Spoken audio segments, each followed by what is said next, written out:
You're watching Monday with the Mayor here on 18 WJTS, and today we are in Ferdinand talking with Town Manager Chris James. Thanks for joining us. Thank you for coming back to Ferdinand. And in a few weeks, Halloween is going to be here. Trick-or-treaters will be running amok, as it were, under probably more stringent guidelines by Mom and Dad and the others. But at our September council meeting, the council went ahead and established proper trick-or-treat hours. It'll be on Saturday the 31st from 5 till 7 p.m. And what we're encouraging folks to do, if you want to have trick-or-treaters come, leave your porch light on. If you do not want trick-or-treaters, even if you've maybe been a previous stop in the past but don't want to take any chances this year, leave your porch light off. Something I'm encouraging folks to do, and it's up to them whether they want to or not, as much as possible, prepackage the snacks instead of letting little Ann pull what she wants out of the dish.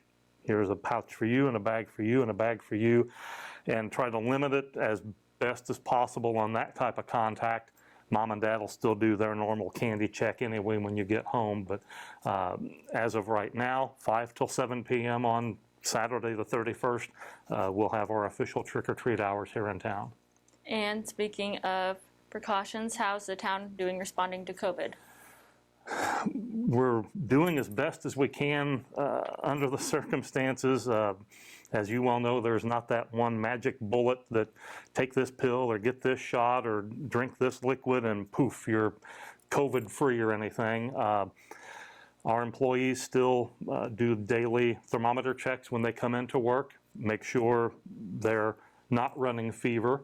If they are, they stay home. They call in, let the supervisor know, or if it's the supervisor, he'll call and let me know, and then we will initiate the protocols going from there. But as of right now, I'll knock literally on wood, we've been fortunate to avoid any active cases right now with our workforce.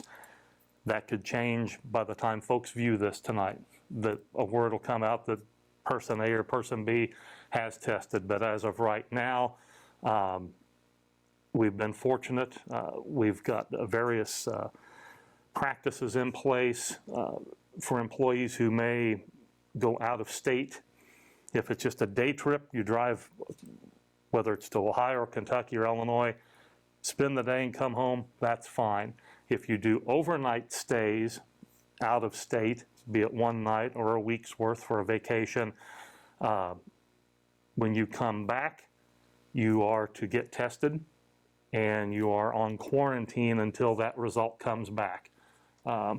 It's just a precautionary measure on our part as much as possible to try to limit things. Some states are doing better than others in terms of active cases. I know right now Du Bois County and Indiana as a whole are starting to see an upswing in things, which is not what you want, but whether this is the second surge or still part of the first, I'll leave that up to people that got all the little fancy letters after their name for doctoring and such. But if an employee does stay out of town overnight, out of state overnight, they are to be tested before they come back to work. And as soon as they get the word that they are negative, come on back to work just like normal. Obviously, if they test positive, stay away until your clearance time has come. But again, we've been fortunate to this point that we haven't had that yet.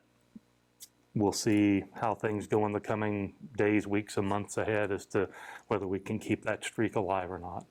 And switching gears, I understand the Safe Haven Baby Box. We have a special ceremony coming up. There is going to be a blessing this Thursday.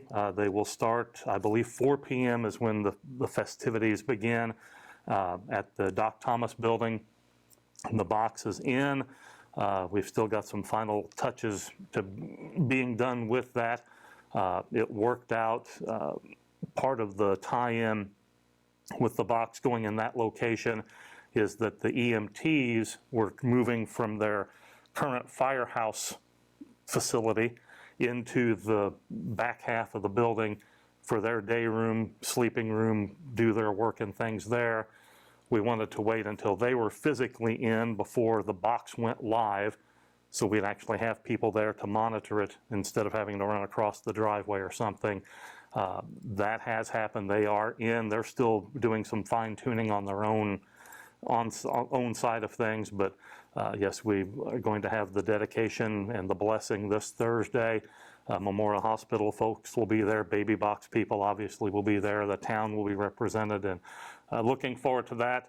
It's I guess you could say kind of a different type of drawing card into town. Usually you think of tourism and things to do and places to go. This is a little bit of a different approach to that.